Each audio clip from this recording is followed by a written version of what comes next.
Hello, what's up YouTube? I'm going to be reviewing my Gsg-5 project. It is completed finally, so I'm just going to go ahead and get right into it. I got about 10 minutes here. Starting off, this is the Gsg-5, which is a 22 long rifle.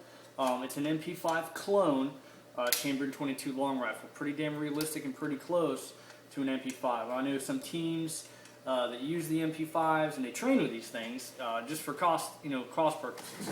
It's much cheaper to shoot than 45. Alright, the buttstock as well as many other things I got from this website, combatoptical.com. Pretty good website. They have a lot of stuff for the Gsg-5 and at pretty reasonable prices, and I'm impressed with the quality. I was worried about the quality because it was so cheap, and then everything turned out to be pretty solid. Starting off with this collapsible buttstock, I decided to go with this Vice, a folding buttstock. It has a fixed buttstock that comes on it like an MP5 would have, so I went ahead and chose to go with this collapsible one. It does come all the way out if you need to take it apart, but it has 3 fixed positions, one being all the way out, which is right there, which gives you the more rifle type, full-bodied rifle stance, longer buttstock. Then you just hold down this paddle switch right here and then bump it into the next setting right there. This is the one I prefer. It allows a nice tight shooting base to get you in real tight to the weapon.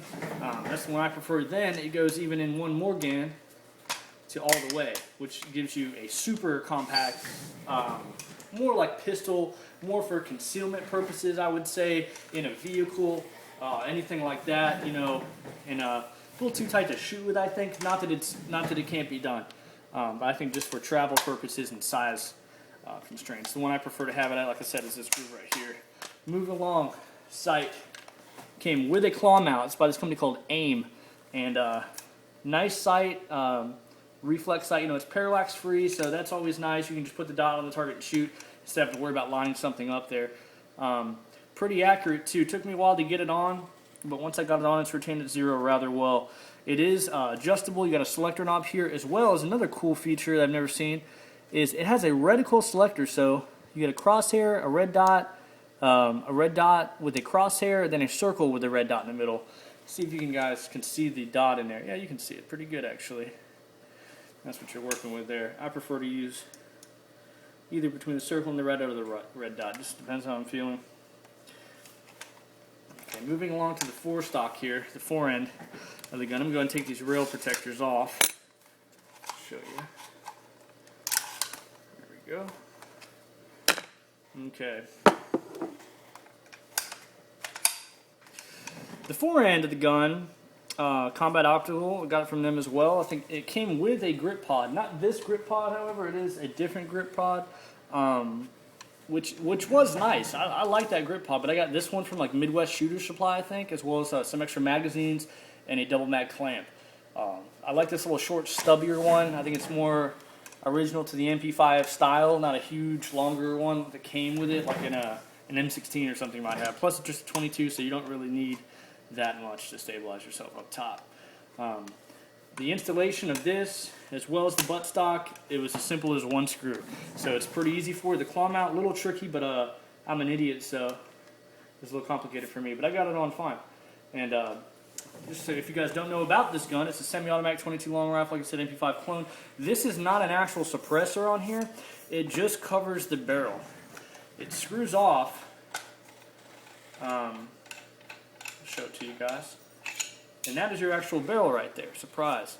Not an actual suppressor. But it looks cool, and it also serves as a function to allow you to have a longer barrel.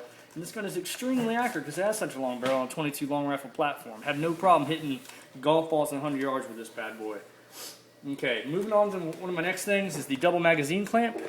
I got from Midwest Shooter Supply, I believe, or yeah, Midwest Shooter Supply. Now, the double mag clamp, love it. I really do.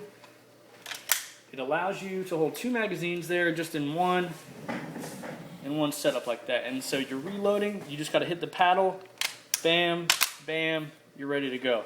Just that fast. The mag clamp did take a little bit of modifying, however. It clamped a little too tightly when I got it, and it wouldn't allow the magazines to feed properly. It would just cinch down the spring. So I had to take some rubber stoppers out of it, which, you know, it's pretty easy to do. You just take the rubber stoppers out on one side only, and it allows for a tight seal, yet it also is loose enough to let the round speed out the mag. I'm just going to give you some eye candy time now. The only other thing I was thinking about doing to this gun is possibly Duracoating it, but I'm still up in the air about that. So I don't know if I want to leave it flat black or Duracoated. I'm going to pick you guys up here. See if you can get a good view of this bad boy.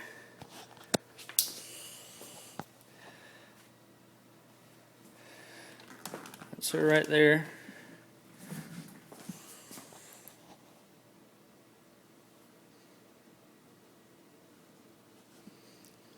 It's probably a little hard to see. Put it on the white tile to give you some contrast too.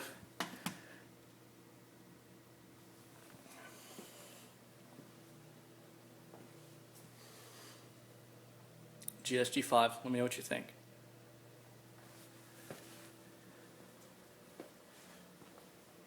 Yeah, well, I still got you. I was thinking about doing some Duracoating, as I mentioned. Now, I wasn't thinking about Duracoating the whole gun, just probably, I was thinking about alternating. Maybe a tan here, tan, leave this black, leave the upper receiver black, lower receiver tan, black mags, tan, buttstock. You know, so it kind of has an alternating pattern. But I'm not sure. It does look good in black, though. Leave me some comments. Let me know what you guys think. Gsg-5.